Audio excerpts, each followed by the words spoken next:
Good morning, everybody, and welcome back to another beach clean adventure with myself, Professor Labs. And it is a very good morning because I was able to snag the last spot at this local beach park that I often try to come to, especially in the colder months when it's not as crowded, because there's only 5 or 6 spots. And I literally pulled in maybe a minute or two ago, and a car came behind me looking for a spot, and they had to turn around and leave. So the beach clean gods have smiled favorably upon me this morning. And it is, again, a winterish morning. It's still November, so it's transitioning from beautiful autumn colors to kind of that just grim gray wintertime vibe. But anyways, yeah, I love to come to these areas in the winter because they tend to be less crowded. But as I always say in my other videos, or I've said in my previous videos, the beach trash runoff continues from storm drains and rivers and streams and that sort of stuff. So yeah, it's interesting to see. I am pretty confident that in terms of the beach trash that has been left behind by summer goers, we're starting to get a lot of that. But again, there's so many different sources of ocean pollution and ocean plastic pollution that it's worth still coming out and picking up, gathering. But anyways, yeah, I have a lot more to say on that, especially in regards to what I want to try to find today, which are actually strings and ropes and things that creatures get tangled in. And I have a lot more to say on that too. I want to get out and start doing some filming. But yeah, I saw that last week when I did my last week's video where I came upon a bird with a wire around its leg, and it was able to fly away. That's good to see. But again, I had given a beach clean talk a couple of weeks ago now at my university, and that was one of the questions they asked. Do I see wildlife? Do I see creatures who are directly impacted by this type of pollution? And yeah, I saw that basically the next beach clean I did. Wasn't able to get a picture of it because I was kind of trying to see if it was down on the ground enough where I could maybe go and do something about it. But it was able to fly away, which is good. But again, this does happen. You do see this the more you beach clean. You'll come across critters that are tangled in things, unfortunately. So hopefully we don't see any of that today. But for that reason, I want to try to focus on collecting ropes and strings and things, like I said, because it rhymes and it's early and I'm tired and I need some encouraging motivation, I guess. So anyways, let's get our bag, our picker, trash picker. We got our coffee. And this week we have a multi-tool. And I'll talk about that as we get out and, for obvious reasons, maybe need to cut some wires.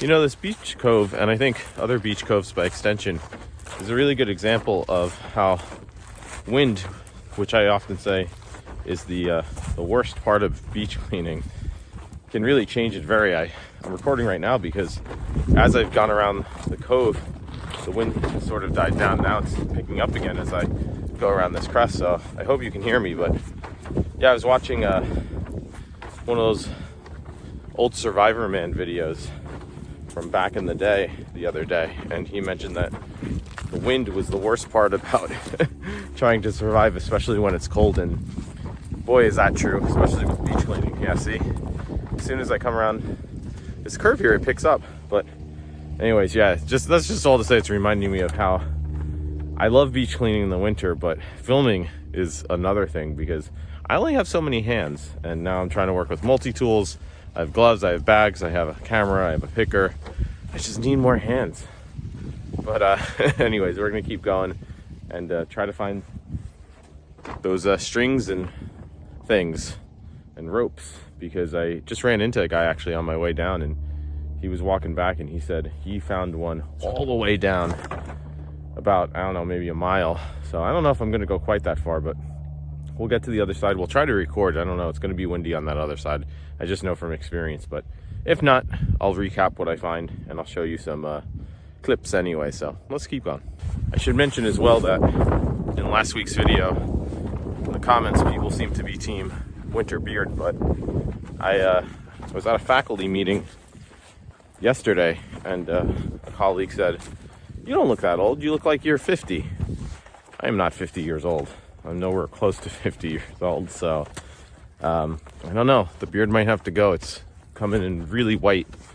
But you guys let me know what you think in the comments, because it is definitely the time of year if I'm going to go full beard, so we'll see.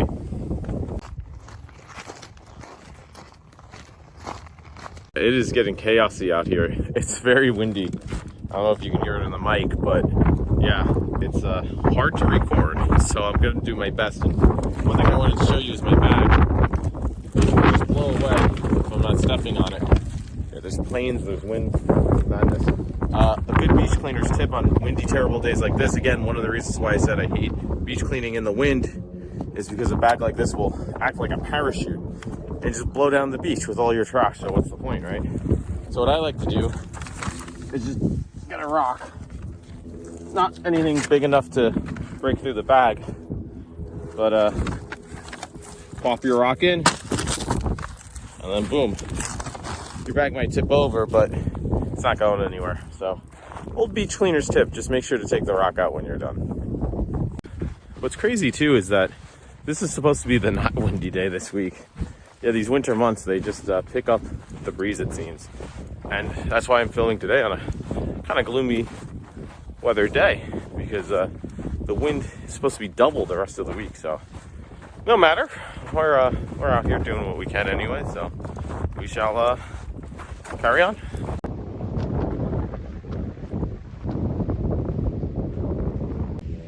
Look at that jackpot right here.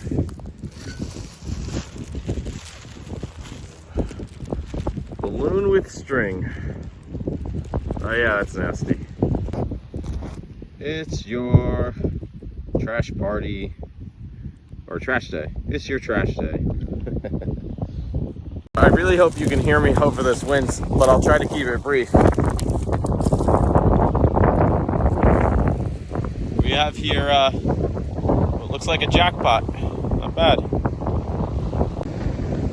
What in the world is this? Looks like it has some old netting on it. Yeah, it looks like some sort of old fishing net, so I'm gonna try to cut this off. So normally I wouldn't cut through something like this on the beach, but it looks old enough where I don't think anybody's coming back for it. You always gotta be careful with that, but again, this is why I brought my multi-tool. So let's get treated.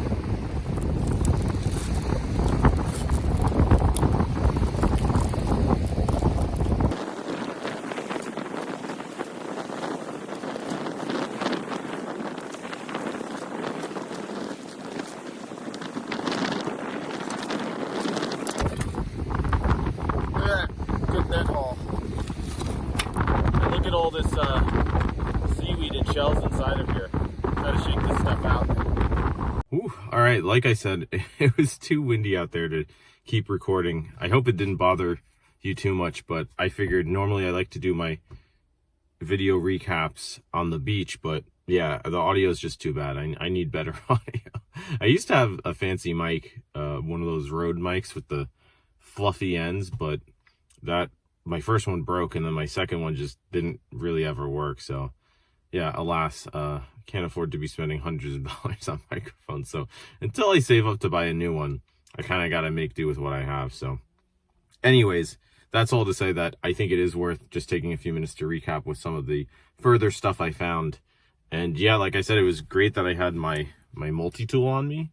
You know, I have a flip knife that I actually found on the beach cleaning one day, but I think it's illegal. You know, you really should make sure that you check your local municipalities and that sort of thing to see what the laws are on carrying blades and that sort of thing, because they are quite strict in certain areas. And I'm not sure about my area, but I know that there are rules of blades of a certain length carrying around.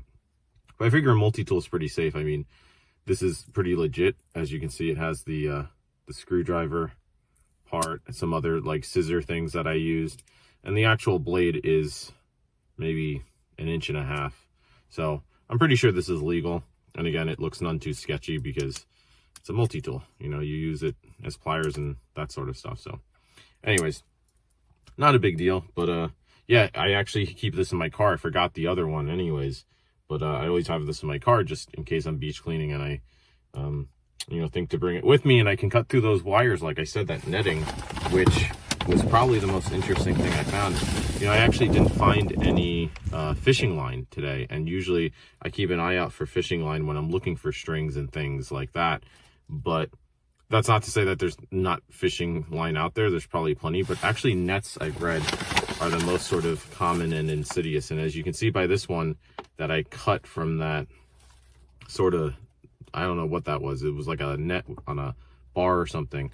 But yeah, this gets tangled up in seaweed and undergrowth very quickly, as well as with all sorts of other critters. So I know that nets, from people I've talked to in the marine sciences, as well as articles I've read, are quite a big component of ocean plastic pollution. So it's always great to collect those where you find them and to cut them if you can. You got to be really careful with cutting different types of strings. I always say that with fishing lines, especially if they have rusty hooks or rusty metal.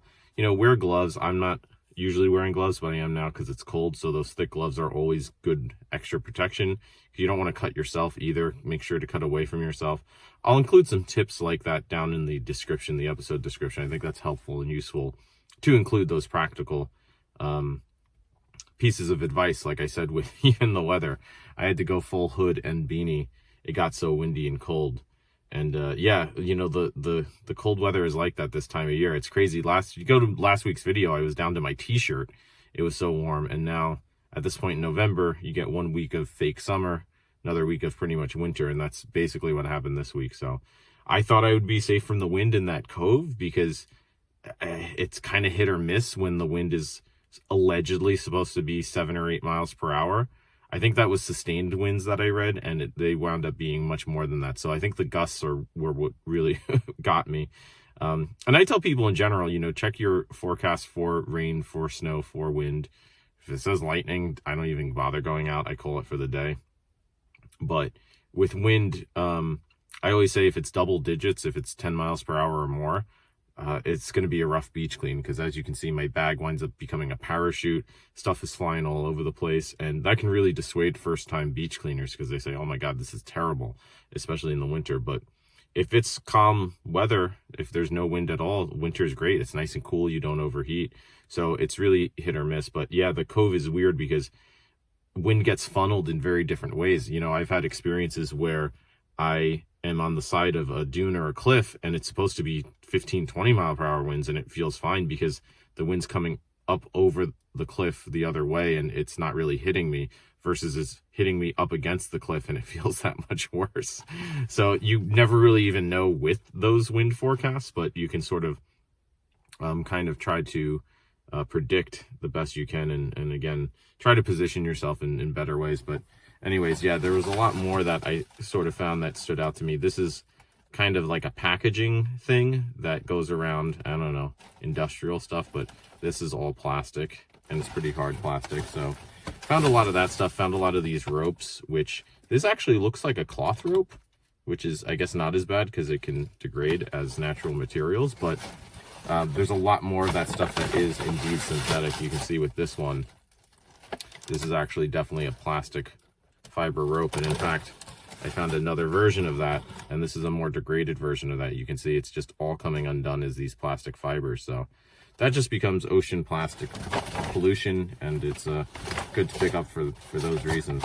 I found another piece that sort of looped around like almost like a plastic noose, so you don't want those lying around. And of course, these balloon strings, which, as you can see, this tangles up in overgrowth too. So yeah, very easily animals can get stuck and tangled in this. It's good to see balloon bands or balloon release bands at least around by me. But yeah, don't get me balloons for my birthday. Because, that stuff blows away and it winds up on the beach. So anyways, like I said, I'll wrap up with some of my suggestions or pieces of advice in the comments below. If you have advice or comments of your own with any tips with this type of beach cleaning, as I said, every week I try to do something different, try to look for something different. I wound up getting a pretty full bag of strings and things and that type of rope stuff. So next week, hopefully weather pending, I'll be back out here.